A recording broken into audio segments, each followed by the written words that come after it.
UP और उत्तराखंड सहित देश के कई राज्यों में भारी बारिश हो रही है। भारत मौसम विभाग ने आने वाले 4 दिनों तक पूर्वोत्तर और उत्तरी भारत के राज्यों में भारी बारिश का अनुमान लगाया है। झारखंड, बिहार, छत्तीसगढ़ और उड़ीसा में भी अच्छी बारिश हो रही है। कई जगह बारिश के कारण बाढ़ जैसे हालात हो गए हैं। असम में स्थिति खराब हो गई है। वहीं बारिश की शुरुआत के साथ ही किसान खरीफ की फसलों की तैयारी में जुट गए हैं। भारत मौसम विभाग यानी IMD ने दिल्ली में बारिश को लेकर सलाह जारी किया है, जिसमें बारिश के बाद की स्थिति और उससे बचाव को लेकर सुझाव दिए गए हैं। IMD के मुताबिक अगर एक दिन में 7.6 mm से लेकर 35.5 mm तक बारिश होती है तो उसे मध्यम बारिश की श्रेणी में रखा गया है, जबकि अगर एक दिन में 64.5 mm से लेकर 124 mm के बीच बारिश होती है तो उसे भारी बारिश माना जाता है। दिल्ली में भारी बारिश को लेकर ऑरेंज अलर्ट जारी किया गया था, लेकिन अब तक ऐसा देखने को नहीं मिला है।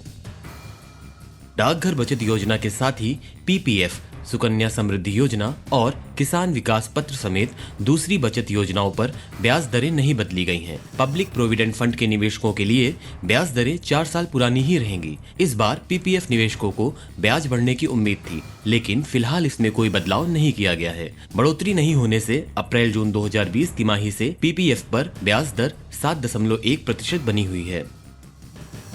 आंध्र प्रदेश में आर्थिक रूप से कमजोर लोगों को पेंशन के रूप में 4,000 रूपए मिलेंगे। प्रदेश सरकार ने पहले की योजना में बदलाव करते हुए पेंशन को 3,000 रूपए से बढ़ाकर 4,000 रूपए कर दिया है।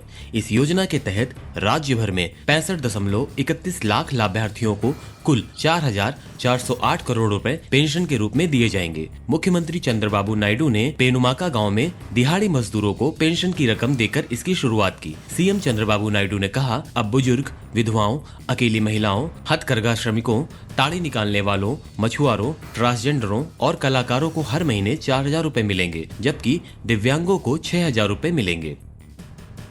खेत में कीट फसलों को काफी नुकसान पहुंचाने वाले कीटों को भगाने के लिए एक ऐसी लाइट बनाई गई है जो खेतों से कीटों को दूर भगाती है। इस लाइट को विजिबल लाइट इंसेक्ट ट्रैप कहा जाता है। इसका उपयोग काफी कारगर होता है। इसका इस्तेमाल करना किसानों के लिए कीटनाशकों के इस्तेमाल करने के मुकाबले में अधिक सस्ता होता है। कीटनाशक को बार बार खरीदना पड़ता है और छिड़काव करना पड़ता है। इससे किसानों को अधिक खर्चा लगता है, पर लाइट ट्रैप को खरीदने में एक बार ही खर्चा आता है, जिसकी कीमत 3,000 रूपए होती है।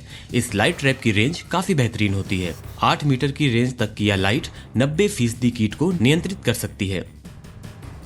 भारतीय कृषि अनुसंधान संस्थान ने ट्रैक्टर से चलने वाला अक्रा raised bed onion bulblet planter बनाया है। इससे प्याज की रोपाई का काम बेहद आसान हो जाता है। इस मशीन में एक चेन लगी होती है जो एक साथ 4 पंक्तियों में प्याज के बल्ब रोकती है। इसके हॉपर में प्याज के बल्ब भरे जाते हैं और ट्रैक्टर को 1.5 किलोमीटर प्रति घंटे की गति से आगे की ओर चलाया जाता है। आगे की ओर उठा हुआ भाग 850 से 900 मिलीमीटर चौड़ाई और 200 मिलीमीटर ऊंचाई का बिस्तर बनाता है। यह प्याज के बल्ब लगाने के लिए 50 मिलीमीटर चौड़ाई और 50 मिलीमीटर गहराई के खांचे बनाता है। बीज मीटरिंग सिस्टम बीज भंडारण से प्याज के बल्बों को मापता है और उन्हें बीज ट्यूब में पहुँचाता है। इसके बाद प्याज के बल्बों को खांचे में डालकर मिट्टी से भर दिया जाता है।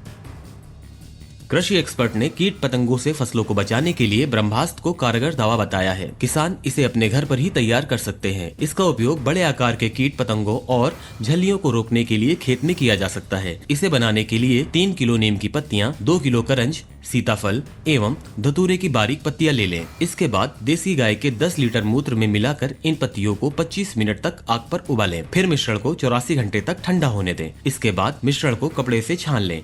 अगर आपके खेत में कीट पतंगे बढ़ गए हैं तो 250 लीटर पानी में 5 से 6 लीटर ब्रह्मास्त्र का मिश्रण मिलाकर 1 हेक्टेयर में छिड़काव कर सकते हैं।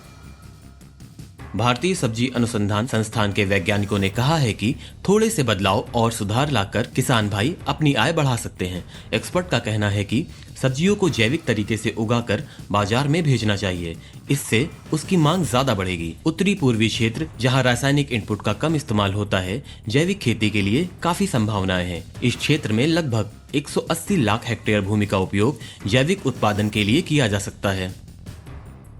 भारतीय श्री अन्न अनुसंधान संस्थान IAMR हैदराबाद के मुताबिक बाजरा को किसान अलग अलग मिट्टियों में भी उगा सकते हैं। बस इस बात का ध्यान रखें कि जल भराव ना हो। खेत को 1 या 2 बार हल चलाकर और फिर जुताई कर अच्छी तरह से तैयार करना चाहिए। बाजरे की बुआई मानसून के आगमन के साथ होनी चाहिए, यानी देश के उत्तर और मध्य राज्य में जुलाई के पहले पखवाड़े में बुआई करनी चाहिए। बाजरा के लिए बीज दर 3 से 4 किलोग्राम प्रति हेक्टेयर होना चाहिए। शुष्क क्षेत्रों के लिए 60 × 15 सेंटीमीटर की दूरी पर और 450 मिलीमीटर से अधिक वर्षा वाले क्षेत्रों के लिए 45 × 15 सेंटीमीटर की दूरी पर बुआई करनी चाहिए।